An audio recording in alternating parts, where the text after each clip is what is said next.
I ended 7 wars, and in all cases they were raging with countless thousands of people being killed. This includes Cambodia and Thailand, Kosovo and Serbia, the Congo and Rwanda, Pakistan and India. A vicious, violent war that was. Israel and Iran, Egypt and Ethiopia, and Armenia and Azerbaijan. It included all of them. दोस्तों, Donald Trump हमेशा ये claim करते रहते हैं कि उन्होंने दुनिया के 7 ग्लोबल कॉन्फ्लिक्ट्स को रुकवाया है, और हर बार जब वो किसी वॉर को रोकने की बात करते हैं तो ऐसे रिएक्ट करते हैं जैसे वो हर देश के मसीहा हों। No president or prime minister, and for that matter, no other country has ever done anything close to that, and I did it in just 7 months. Very honored to have done. But do you know, जब Donald Trump दुनिया के सामने ये claim कर रहे थे, तब पर्दे के पीछे अमेरिका की वॉर मशीन पहले से कई ज्यादा पैसे छाप रही थी। Around the globe, conflict is on the rise, and the weapons fueling it are deadlier and more destructive than ever. The US weapons industry. What impact is it having on our world?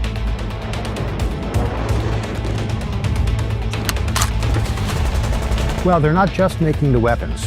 What they're doing is they are creating a narrative with their dollars. We've ever had in history for military, $1 trillion, greatest weapons, and you know, I hate to do it because we believe in peace through strength. जब Vietnam war में Vietnam तबाह हो रहा था, लोग मर रहे थे, तब उस वॉर में यूज होने वाली गन्स बनाने वाली company Colts manufacturing company approx $160 million से $190 मिलियन तक अंधा पैसा कमा रही थी। फिर सितंबर 11 अटैक के बाद जब अमेरिका ने इराक और अफगानिस्तान में इन्वेजन किया, तब लॉकहीड मार्टिन का स्टॉक 2001 से 2020 के बीच ऑलमोस्ट 900% तक बढ़ गया। और मजे की बात देखो, जब अमेरिका यूक्रेन को बिलियंस ऑफ डॉलर्स की वेपन्स और एड भेज रहा था, तब एवरेज न्यूयॉर्क स्टॉक एक्सचेंज लगभग 7% गिरा हुआ था। लेकिन उसी टाइम पर लॉकहीड मार्टिन का स्टॉक 42% ऊपर गया, नॉर्थरोप ग्रुमन 34% ऊपर गया, और जनरल डायनेमिक्स का स्टॉक 22% तक बढ़ गया। तो जब डोनाल्ड ट्रंप टीवी पर आके पीस बांट रहे होते हैं, तभी वॉर्स का ये बिजनेस इन्वेस्टर्स को और अमीर बनाता है, और जैसे ही कॉन्फ्लिक्ट और बड़ा होता है, वैसे ही ये बिजनेस मॉडल भी बड़ा होता चला जाता है। एंड लिसन, इस बिजनेस को सिर्फ और सिर्फ अमेरिका ही कर सकता है। As Russian troops poured across Ukraine's border, the stock prices of the biggest U.S. weapons manufacturers spiked. Aerospace company Lockheed Martin pushing to help the United States stay ahead in the defense industry. The U.S. has supplied countries like Israel, Saudi Arabia, and Egypt with complex weapons systems. The weapons industry is big business. तो जब Wars history और multiple reports को deeply देखते हैं, तो वो काफी disturbing लगता है। तो अब सवाल ये है, अमेरिका ने आखिर $1 बिलियन वॉर मशीन कैसे डिजाइन की, जहां पॉलिटिशियंस, कंपनीज और जनरल्स सब अपने गेम जीतने में लगे होते हैं, और जब दुनिया जलती होती है तो असली फायदा किसको होता है? और सबसे इम्पोर्टेंट, क्या वॉर अमेरिका का सबसे सक्सेसफुल बिजनेस मॉडल बन चुका है? आइए जानते हैं आज की इस वीडियो में।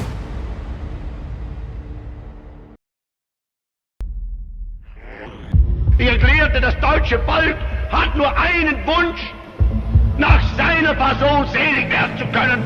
Sie sollen uns in Ruhe lassen.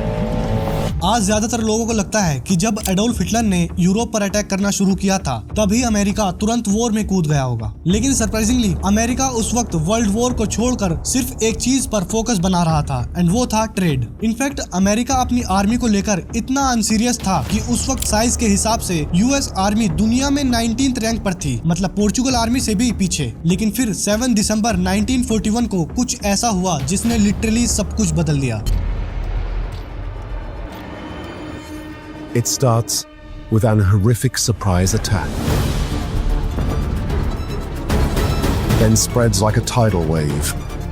Japan launched a surprise attack on the United States of America by bombing the U.S. naval base at Pearl Harbor, Hawaii. अब जिन लोगों को नहीं पता उन्हें बता दूं कि वर्ल्ड वॉर सेकंड शुरू होने तक जापान एक छोटे आइलैंड से बदलकर एक बड़ी मिलिट्री पावर बन चुका था। उसने अपनी आर्मी को मॉडर्न बनाया, इंडस्ट्रीज स्ट्रॉन्ग की, और दुनिया की सबसे डिसिप्लिन्ड और डेंजरस आर्मीज में से एक तैयार कर ली थी। इनफैक्ट 1941 तक जापान कोरिया और ताइवान पर कब्जा कर चुका था, और चाइना के भी काफी बड़े एरियाज पर कंट्रोल कर रहा था। और इसके अगले ही कुछ टाइम में जापान ने Indonesia, Malaysia, Singapore, Vietnam, Laos और कंबोडिया तक पर कंट्रोल कर लिया। लेकिन फिर यहीं से अमेरिका जापान पर इकोनॉमिकली प्रेशर बनाने लगा, क्योंकि अमेरिका के लोग वॉर नहीं चाहते थे। इसीलिए अमेरिका ने डायरेक्ट वॉर के बजाय ट्रेड पॉलिसीज का यूज करके जापान पर इकोनॉमिक प्रेशर बनाना शुरू कर दिया। अमेरिका ने जापान को ऑयल देना बंद कर दिया, जिससे जापान की नेवी और एयरफोर्स बुरी तरह अफेक्ट होने लगी। फिर अमेरिका ने जापानीज बैंक अकाउंट्स और एसेट्स को फ्रीज कर दिया, जिससे जापान की इकोनॉमी पर और प्रेशर बढ़ गया। और जब जापान ऑलमोस्ट चाइना को कैप्चर करने ही वाला था, तभी अमेरिका ने चाइना को वेपन्स और सप्लाईज देनी शुरू कर दी। इसके बाद जापान गुस्से में आकर अमेरिका पर सरप्राइज अटैक करने के लिए डिसीजन ले लेता है और जापान ने पीएल हार्बर पर अटैक किया, जिसमें अप्रोक्स 2400 अमेरिकन सेलर्स, सोल्जर्स और सिविलियंस मारे गए। और इसके तुरंत बाद अमेरिका जापान के अगेंस्ट वॉर डिक्लेयर कर देता है। The United States of America are united as never before. Geography puts upon them the greatest burden in this war with Japan. American industry now has the stimulus of war to gear it up to production on a scale unequaled by any other country. Aircraft will come from the factories in unimagined number. Tanks will flow from the production lines. And now America was committed, with its every resource, to seeing the grim war to its bitter end.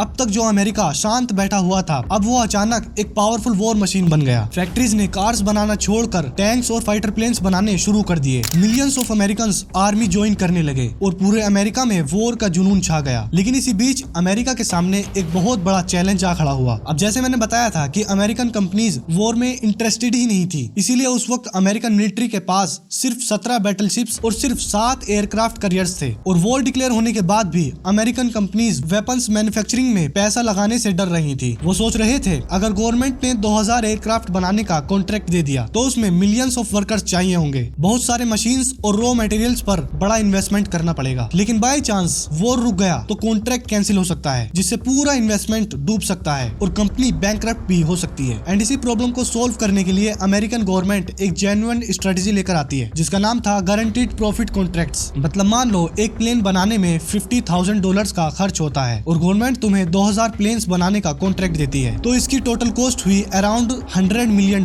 अब यहाँ आता है guaranteed profit contract. इसमें government ये promise करती है कि तुम्हारा जितना एक्चुअल खर्चा होगा वो पूरा पे किया जाएगा और उसके ऊपर से एक फिक्स्ड प्रॉफिट भी दिया जाएगा। जैसे अगर कॉन्ट्रैक्ट में 10% गारंटीड प्रॉफिट हो और वॉर जल्द खत्म हो जाए, मतलब तब तुम सिर्फ 1500 प्लेन्स ही बना पाओ जिनकी कॉस्ट $75 मिलियन होगी, तो भी गवर्नमेंट तुम्हें पूरे $75 मिलियन देगी और उसके ऊपर एक्स्ट्रा 10% प्रॉफिट भी, जिसमें पूरा इन्वेस्टमेंट प्रोटेक्ट है। और अगर वॉर जल्दी खत्म हो जाती है तो भी पैसे का कोई फाइनेंशियल रिस्क नहीं होगा। और यही अमेरिकन कंपनीज के लिए वेपन इंडस्ट्री में इन्वेस्ट करना प्रैक्टिकली एक जैकपॉट बन गया और यहीं से अमेरिका की वॉर मशीन एक धंधा शुरू करती है। फोर्ड मोटर कंपनी ने अपने प्लांट्स को बॉम्बर फैक्ट्री में कन्वर्ट कर दिया था और हर घंटे एक B-24 बॉम्बर बनाने लगी। जनरल मोटर्स ने कार्स और ट्रक्स छोड़कर टैंक्स, एयरक्राफ्ट इंजन्स और मिलिट्री ट्रक्स बनाना शुरू कर दिया। साथ ही बोइंग B-17 बॉम्बर्स बनाने वाली एक मैसिव पावर हाउस बन गई। इसके अलावा यूएस ने मैनहट्टन नाम के एक प्रोजेक्ट में $2 बिलियन लगा दिए, जो आज के टाइम के हिसाब से almost $30 billion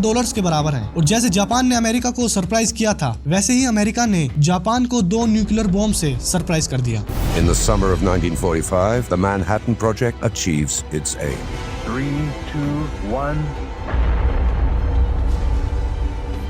There can be no peace in the world until the military power of Japan is destroyed. In 1945, atomic bombs were dropped on the Japanese cities of Hiroshima and Nagasaki.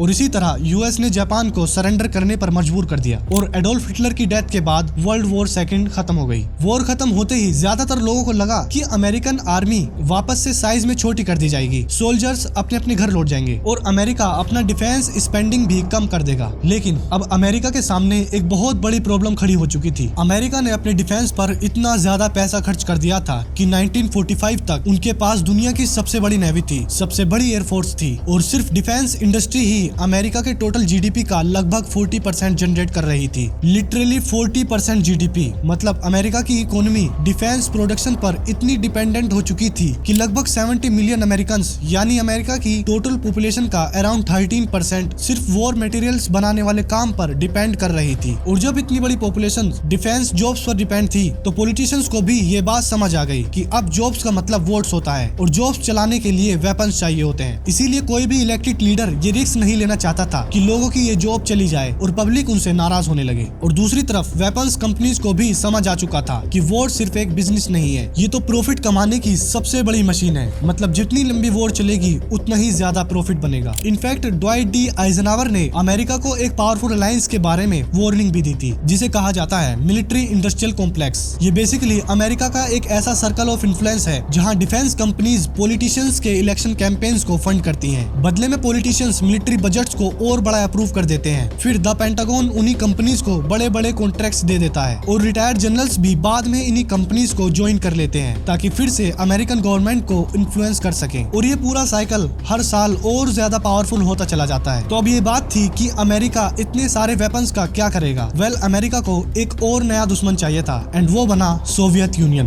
क्योंकि जैसे पुराने time में राजा religion का use करके दूसरे kingdoms के खिलाफ जंग लड़ते थे, वैसे ही अमेरिका ने कैपिटलिज्म का यूज करके सोवियत यूनियन के कम्युनिज्म का विरोध करना शुरू कर दिया। और फिर 1947 में अमेरिकन लीडर्स ने ऑफिशियली एक अनाउंसमेंट की, कहा कि अमेरिका दुनिया में कहीं भी कम्युनिज्म को रोकने के लिए पॉसिबल स्टेप लेगा। एंड यहीं से अमेरिका की प्रोपेगेंडा मशीन पूरी पावर में चलने लगती है। सोवियत यूनियन को हर पॉसिबल तरीके से विलन दिखाया गया। Speeches, newspapers, Hollywood films, even school text book में भी अमेरिकन के दिमाग में सोवियत यूनियन का डर बिठाया गया। कम्युनिस्ट को इतना ज्यादा विलन बना दिया गया था कि अब अमेरिकन सिर्फ उन्हीं पॉलिटिशियंस को वोट देने लगे जो कम्युनिस्ट के खिलाफ वॉर सपोर्ट कर रहे थे। और इसी पब्लिक सपोर्ट के साथ अमेरिका ने कुछ ऐसा काम किया जो हिस्ट्री के सबसे डार्क चैप्टर्स में से गिने जाते हैं, जैसे वियतनाम वॉर। साल 1954 में वियतनाम दो पार्ट में डिवाइड था। कम्युनिस्ट नॉर्थ वियतनाम, जिसे हो ची मिन लीड कर रहे थे, दूसरा नॉन कम्युनिस्ट साउथ वियतनाम। और उस वक्त अमेरिका के साथ किसी भी देश को वियतनाम से ज्यादा मतलब नहीं था, क्योंकि वियतनाम एक गरीब देश था जिसका अमेरिका से डायरेक्टली कोई भी कनेक्शन नहीं था। इनफैक्ट वियतनाम के काफी लोगों को ये भी नहीं पता था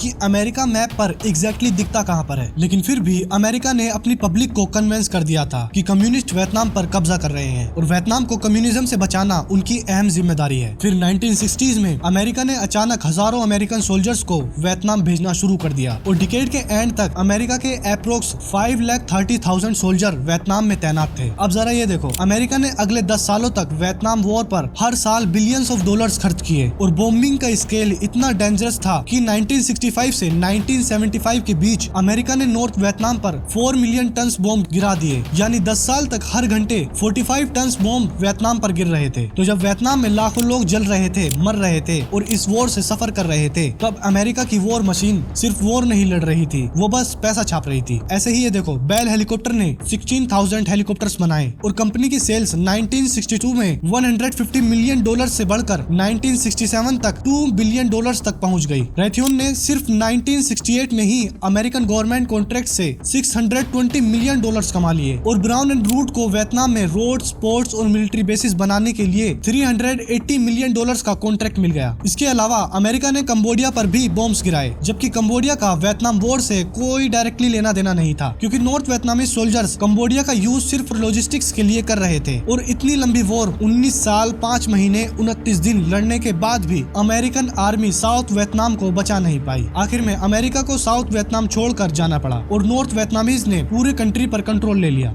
The final victory of the Viet Cong and North Vietnamese in South Vietnam. For 20 years, from 1955 to 1975, the Americans waged war in Vietnam. Nearly 4 million people died in this conflict.